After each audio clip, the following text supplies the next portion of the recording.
دی جائے گی۔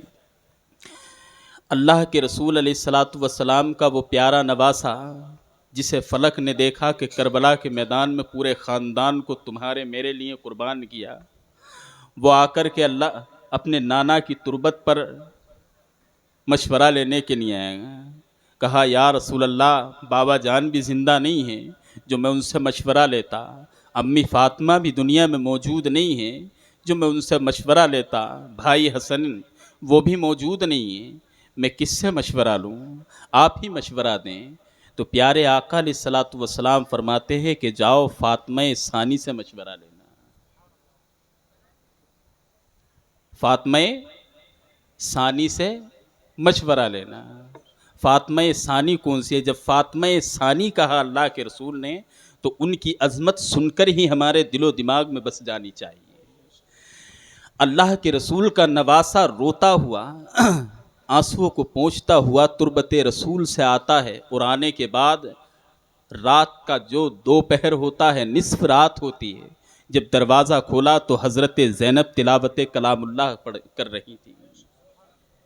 اللہ کے رسول نے فاطمہ ثانی کہا، جب جا کر کے دیکھا تو امام حسین نے حضرت زینب تلاوت کلام اللہ کر رہی ہیں، اللہ کے مقدس کلام کی تلاوت کر رہی ہیں۔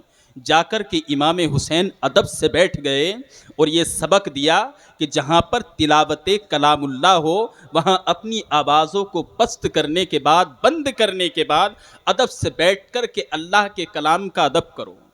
یہ حسین نے طریقہ دیا۔ اب انتظار کر رہے ہیں حسین اور حضرت زینب کے چہرے کا دیدار کر رہے ہیں، کبھی کلام پاک کا دیدار کر رہے ہیں، اور حضرت زینب کو دیکھتے ہیں آنکھوں میں آنسو آتے ہیں۔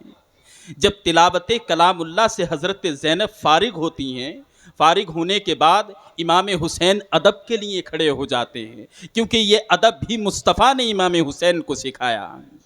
امام حسین کی تربیت، مصطفیٰ کی جو دی ہوئی تربیت ہے، اسی کا تو امتحان کا نام کربلا ہے۔ اب یہ ادب کے ساتھ کھڑے ہوئے، کھڑے ہونے کے بعد حضرت زینب نے کہا کہ آپ یہاں اتنی رات میں اور آپ کی آنکھوں سے آنسو کیا وجہ ہے؟ کہا میں رو اس لیے رہا ہوں، آج مجھے تمہیں دیکھ کر کے ماں فاطمہ کی یاد آ گئی، ماں فاطمہ کی یاد آ گئی، اور میں زینب اتنی رات تمہارے پاس اس لیے آیا ہوں کہ میں تم سے مشورہ لے سکوں۔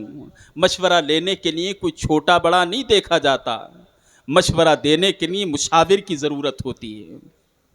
حضرت زینب نے کہا کیا مشورہ ہے؟ کہا جاتا ہے کہ تم بیعت کر لو، نہیں تو آپ کے ساتھ ہم یزید کی بیعت کریں یا نہ کریں۔ تو حضرت زینب نے مشاور بن کر کے آپ سے عرض کی آپ بتائیں بیعت کرنے میں کیا نقصان ہے اور نہ کرنے میں؟ تو کہا کہ اگر ہم بیعت کر لیتے ہیں تو ہمیں تخت و تاج بھی ملے گا، ہمارے لیے گھوڑوں